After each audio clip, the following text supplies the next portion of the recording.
చేయడం జరిగింది. అయితే ప్రభు ప్రేమను బట్టి మరోసారి ఈ యొక్క ఎండ వేళ మరి సమయంలో మీ మధ్య ప్రభు మమ్మల్ని నడిపించారు. కొన్ని నిమిషాలు మాత్రము ఈ మాటలపై శ్రద్ధగా మీ మనస్సు నిలిపి ఆలకించాలని ప్రభు పేరిట మనవి చేస్తున్నాం. ప్రియమైన వారులారా, పరిశుద్ధ గ్రంథములో దేవుడి గురించి ఇలా రాయబడింది. దేవుడు ప్రేమ స్వరూపి. దేవుడు అనగా ప్రేమ స్వరూపి.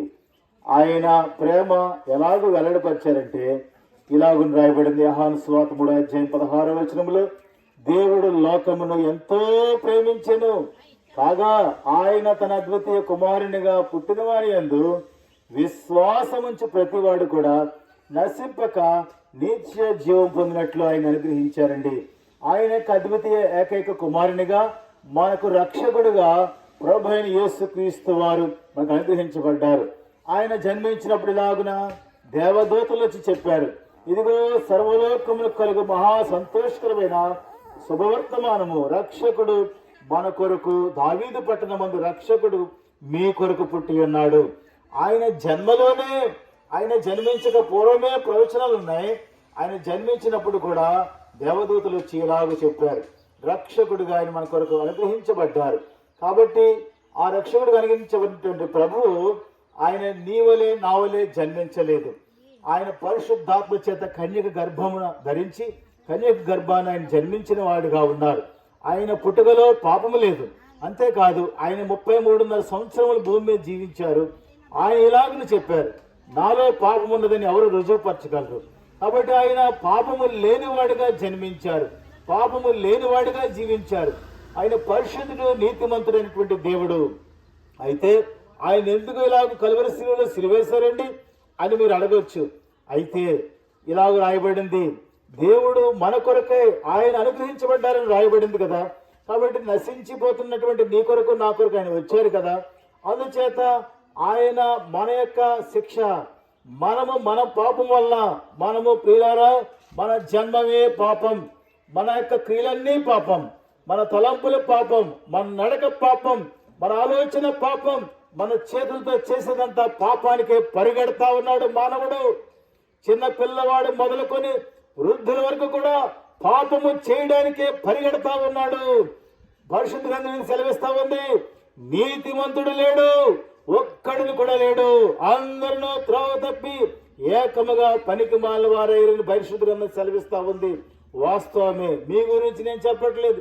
నా మటుకు నా జీవితంలో నేను కూడా పనికి మాలిన స్థితిలో, పాపపు స్థితిలో, దౌర్భాగ్యమైన స్థితిలో జీవించినటువంటి వాడనే. ఈ మాటలు మీకు వినిపిస్తున్న నేను కూడా ఒకప్పుడు పాపములోనే పుట్టాను, పాపములోనే జీవించాను. అయితే ఇలాగనే నేను కూడా విన్నప్పుడు నా జీవితంలో ప్రభు అయిన యేసుక్రీస్తు వారి మాటలు విన్నాను, అంగీకరించాను, నా జీవితాన్ని ఆయన దగ్గర ఒప్పుకున్నాను. ఎందుకు ఆయన దగ్గర ఒప్పుకున్నాను అంటే ఆయన నా కొరకు వచ్చాడు కనుక.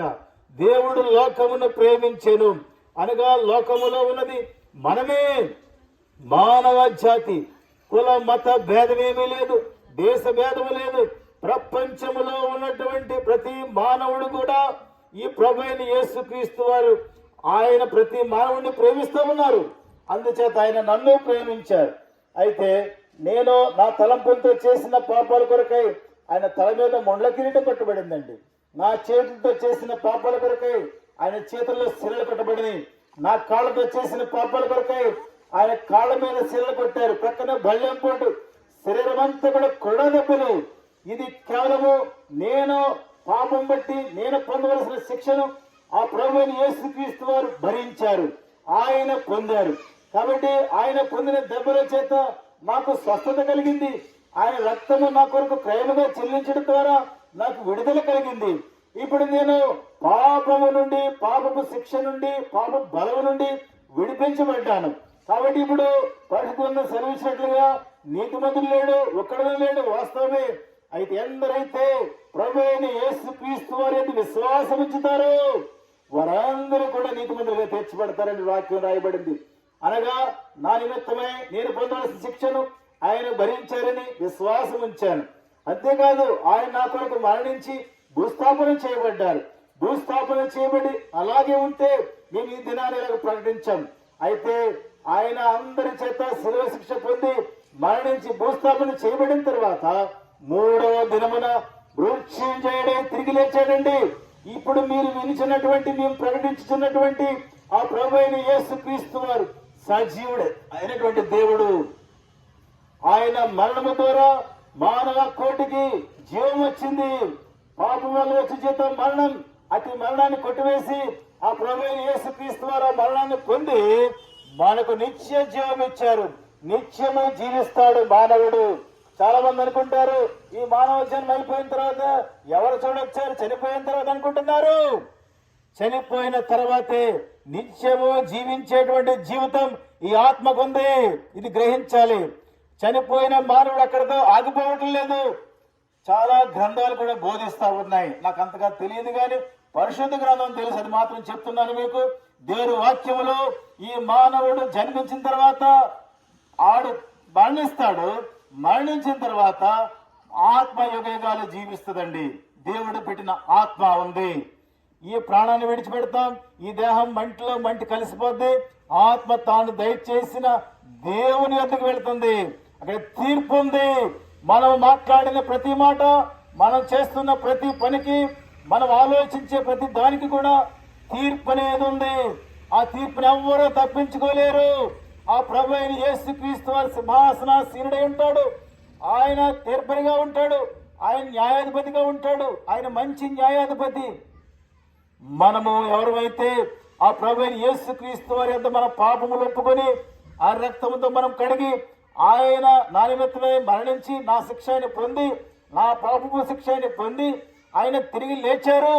ఇప్పుడు నన్ను నిత్యము జీవించే జీవితం నాకు దయచేస్తున్నారు. నేను ఆయన దగ్గర నా పాపాలు ఒప్పుకుంటానికి క్షమిస్తారు. నాకు నిత్య జీవం ఇస్తారు. ఈ లోకంలో శాంతి నెమ్మదిస్తారు అని ఎవరైతే విశ్వాసం ఉంచుతారో, ఎవరైతే ప్రభు అయిన యేసుక్రీస్తు వారి బిడ్డగా జీవిస్తారో వారు సదాకాలము ప్రభువుతో ఉంటారు. బంగారు వీధులు, ముత్యాలు గుమ్మాలు, వైభవంతో కూడిన పట్టణం, ఆకలి దప్పులు లేవు. కాబట్టి యుగ యుగాలు కూడా ఆ ప్రభు అయిన యేసుక్రీస్తు వారితో సహవాసముతో ఆయన రాజ్యంలో ఉంటాం. కాబట్టి ఈ నిరీక్షణ మేము కలిగి ఉన్నామండి. కాబట్టి నేను చెప్పగలను, 100 సార్లు చెప్తాను, చాలా గట్టిగా చెప్తాను, నాకు మరణ భయం అనేది లేదు. ఎందుచేతంటే ఈ మరణం అనేది మానవునికి ఒకవేళ మీకు మరణముగా ఉండొచ్చు, కానీ అది నా జీవితాన్ని సదాకాలము జీవించేటువంటి జీవితాన్ని నాకు ప్రసాదించేదిగా ఉంది. అందుచేతనే వాక్యములు ఇలా రాయబడింది, ప్రభువునందు మృతులందున మృతులు ధన్యులు. ఎవరైతే ప్రభు అయిన యేసుక్రీస్తు వారి విశ్వాసం ఉంచి ఆయన రక్షకుడిగా అంగీకరించి ఆయన బిడ్డగా జీవించి ఈ లోకంలో అందరి వలె మరణిస్తారో అక్కడితో వారి జీవితం అవ్వదు. వారు నిద్రిస్తున్నారు. ప్రభు వారిని వచ్చి తీసుకెళ్తారు. ప్రభుతో సదాకాలం ఉంటాం. ఈ నిరీక్షణ మాకుంది. కాబట్టి మా జీవితంలో మరణ భయం ఉండదు. కాబట్టి ఎవరైతే మరి ఆ ప్రభు అయిన యేసుక్రీస్తు వారి యందు విశ్వాసం ఉంచలేదో, ఇది వాస్తవం. ఎవరైతే యేసు ప్రభు మరి నోటితో ఒప్పుకొని హృదయములో విశ్వాసం ఉంచలేదో వారందరి కొరకు కూడా భయంకర అగ్నిగుండము. ఒక్కసారి అగ్నిగుండంలోకి వెళితే అగ్ని ఆరదు, పురుగు చావదు. యుగ యుగాలు కూడా పండ్లు కొనుక్కుంటూ వేదనకరమైన స్థలములో వేదన పడతా ఉంటాం. ఇది వాస్తవము. ప్రియమైన వారులారా, ఈ మాటలు మీకు ప్రస్తుతం గ్రహింపు కాకపోవచ్చు. ఈ వింటున్న మీరందరూ కూడా ఒక దినాన్ని ఇదే సీన్ మీకు గుర్తొస్తుంది. గుర్తొచ్చే దినం ఒకటి ఉంటుంది.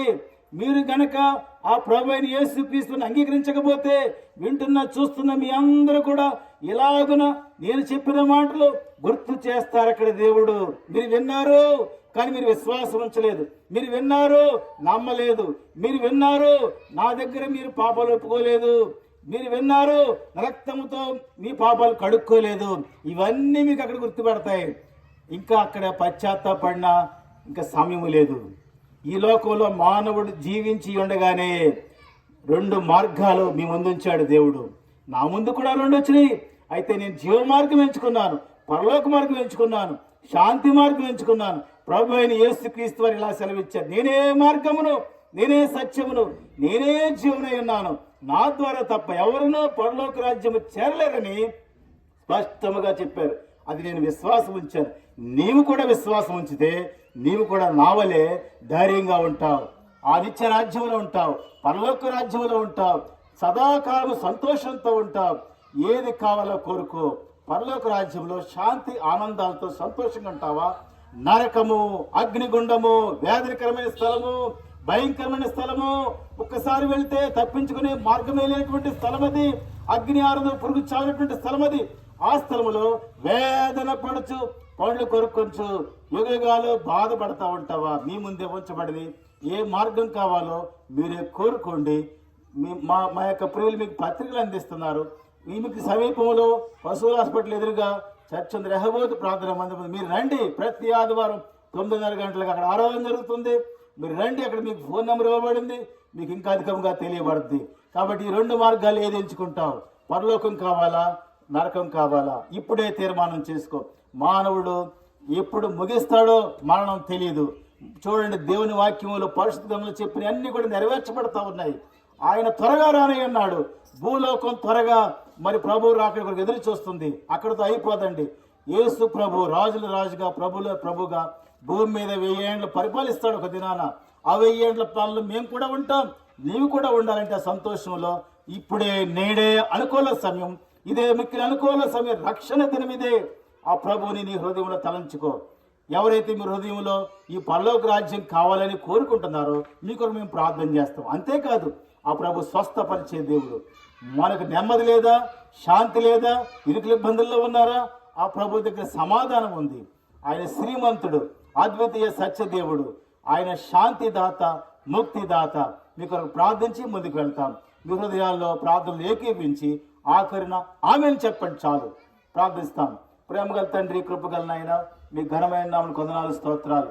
ఈ కాలనీలో తండ్రి అల్పంగా స్వల్పంగా మరి బలహీనమైనటువంటి బంటి ఘటం తండ్రి అమూల్యమైన మీ మాటలు వినిపించడానికి సహాయం చేశారు. ఎత్తబడిన వాక్యం నిరికట్టి ఫలింప చేయండి. ఎవరైతే ప్రభా పరలోకం, ఆ శాంతి, ఆ ముక్తి కావాలనుకుంటున్నారో తండ్రి, వారి హృదయాల్లో పలు పర్యాయములు మీ ప్రేమ వర్తమానాన్ని గుర్తు చేసి జ్ఞప్తికి తెచ్చి వారు మీరు యొక్క బిడలుగా అగు పర్యంత్రము, వారు మీ రాజ్య వారసులుగా అగు పర్యంత్రము మీరే కార్యం కలిగజేసి లోతైన కార్యం జరిగించి నడిపించమని ప్రార్థిస్తున్నాం. వినిన ప్రతి చెవిని, ప్రతి హృదయాన్ని తాకండి. మీ గాయపడిన హస్తంతో తాకండి. గొప్ప దేవుడిగా వారిని మీరే వారి పక్షంగా కార్యం జరిగించి మీ యొక్క దర్శనం వారికి అనుగ్రహించి ప్రభావ మీరు వారిని ఆహ్వానించి మీ ఇంటి తోడుకొని రావాల్సిందిగా ప్రార్థిస్తూ ఇంతవరకు స్వార్థ పరిచయలో సహాయం చేసి ఇంకా ముందుకు వెళ్తున్నాం.